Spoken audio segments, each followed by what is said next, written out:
do have a name. My name is Gladiator.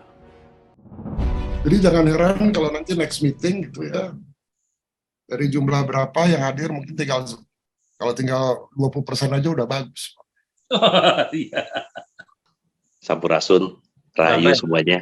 Ayo. Jadi mungkin sependek yang pernah saya dengar atau pelajari ya, memang kesadaran itu mungkin kita bagi jadi dua mungkin ya, kesadaran fisik dan kesadaran tadi itu kesadaran spiritual. Nah, dua-duanya ini pun harus dilatih, bahwa si kesadaran fisik ini bukan tidak penting, tetap penting, karena selama kita masih dikasih badan, dikasih bungkus wadah seperti ini, ketika kita kehilangan kesadaran secara fisik tentu juga tidak baik, apalagi kesadaran spiritual. Kesadaran fisik maupun kesadaran spiritual dilatihnya mungkin dengan anggaplah metode yang hampir sama, tapi mungkin nanti dalam perjalanannya mungkin ada varian yang berbeda.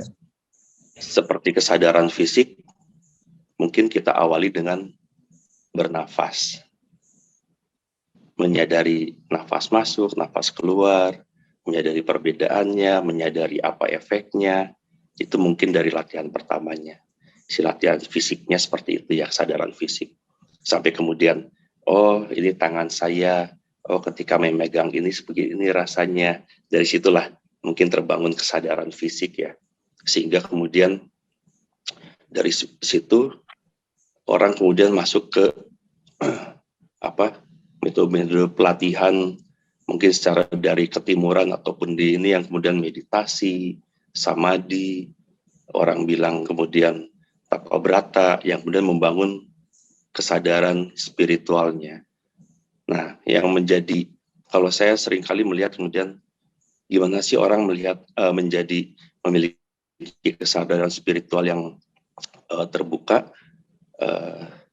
Mungkin mohon maaf tadi sebelumnya saya terlambat masuknya. Nah, tadi pacaran dulu dengan istri tentunya. Serang, itu kesadaran spiritual tuh, kan kesadaran fisik tuh. Kita memang memerlukan sebuah pola pikir yang terbuka. Kita kadang ketakutan ketika menghadapi sesuatu yang baru. Jadi orang itu takut ketika menghadapi sesuatu yang dia tidak ketahui. Tapi ketika dia mengatasi ketakutan itu dan membuka dirinya terhadap tadi itu informasi baru atau pengetahuan baru atau tadi itu pencerahan baru, disitulah kemudian si spiritnya berkembang, kesadaran spiritualnya berkembang, dan kemudian diimbangi dengan kesadaran fisik itu. Ketika dua-duanya menjadi satu, tapi ini teori ya, saya kan juga dalam perjalanan ini masih banyak belajar gitu Pak Richard, Kang Kabayan. Itu yang mudah-mudahan nanti bisa mengoptimalkan seseorang sehingga bisa cepat, entah itu nanti mengambil keputusan, apa itu mengambil sikap, entah itu kemudian bukan mempengaruhi. Kadang kita ngomongnya mempengaruhi, tapi sebenarnya itu adalah mengencourage, Merangkul. Semacam menginfluence gitu loh, kalau influencer sih gitu. Karena kan tadi itu kalau kita ngomong tadi hukum pertama alam seperti Pak Richard katakan bahwa energi itu tidak diciptakan, tidak hilang, tidak apa, dia hanya berubah bentuk. Energi kemudian memiliki frekuensi dan vibrasinya, sehingga dengan frekuensi dan vibrasi itu kemudian kita memvibrate sekitar gitu, atau alam juga kemudian memberikan frekuensi vibrasinya menjadi selaras dengan kita selaras dengan alam, dengan sekitar gitu. yang pastinya pasti dimulai dari diri sendiri kemudian berkembang ke lingkungan kita gitu. Memang kesadaran itu enak diomongin, berat dilakuin kadang-kadang, Pak. Kalau saya begitu kira-kira. Terima kasih Pak Richard, Kak Kabayan. Siap. Izin, Pak Kabayan, Iya. nambahin dikit, mungkin bisa share sama rekan-rekan. Ya, siap, monggo. Ya, mungkin saya sedikit aja mau share dan saya rasa mungkin teman-teman di sini banyak yang tahu juga.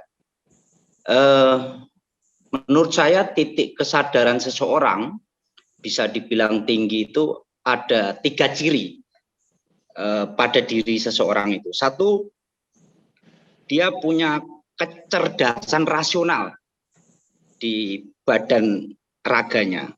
Yang kedua, dia punya kecerdasan emosional di badan jiwanya, dan dia punya kecerdasan spiritual di badan rohaninya.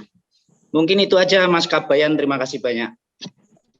Oh, berarti itu IQ, EQ, dan apa tadi terakhir ya? Spiritual. Rasional, emosional, sama spiritual. Betul itu. Yes. Silakan, Prof. Ya, yang disampaikan oleh Pak Martin itu dalam ya. Ya. Jadi kalau tadi map of consciousness kalau you lihat itu yang kecerdasan kesadaran fisik itu dari skala energi itu di antara 9 sampai 17 itu di bawah 200 dia. Itu pakai force dia. Kalau kecerdasan spiritual itu disebut power. Ya, dari risetnya Hawkins. Jadi udah diteliti, mengenai kesadaran itu diteliti dengan ilmiah. Bukunya banyak sekali itu. Power versus force. Ya. Nah, yang paling bagus kalau seimbang. Paling bagus. Ya. Kalau bagus seimbang. Nah, jadi yang disampaikan oleh Pak Aryo betul. Jadi ada orang yang kecerdasan spiritualnya tinggi. Ya. Tetapi dia nggak seimbang. Bodoh nih orang. Atau kaku. Ada yang gitu. Jadi kecerdasan rasional itu jadi penting banget. Ya. Kita lihat misalnya ya. Dulu kalau kita mau cari blue film tahun 60, 70 pasti 80% produksinya produksi Swedia. Sekarang lu mau cari film Swedia, film porno itu nggak bisa. Level kesadarannya udah tinggi mereka. Tapi mereka melalui tahapan itu. Ya, ada revolusi seks. Makanya kalau kita lihat ada gerakan hippie tahun 69, itu kan free love, free sex, itu menembus satu level kesadaran yang sesuatu dianggap tabu. Ya, di tabu itu dibicarakan dengan terbuka. Sekarang nggak ada lagi isu-isu itu. Yuk kalau nonton film-film Amerika, lihat dapat cewek-cewek bule gampang, coba yuk pergi ke Swedia, ke Norway, yuk toel kalau yuk nggak ditempeleng. Ya, itu menunjukkan level kesadaran. Jadi yang mengungkung kita ini banyak sekali masalah sexuality yang ada di fisik, padahal itu basic banget. Ya. Yang nggak kita bicarakan.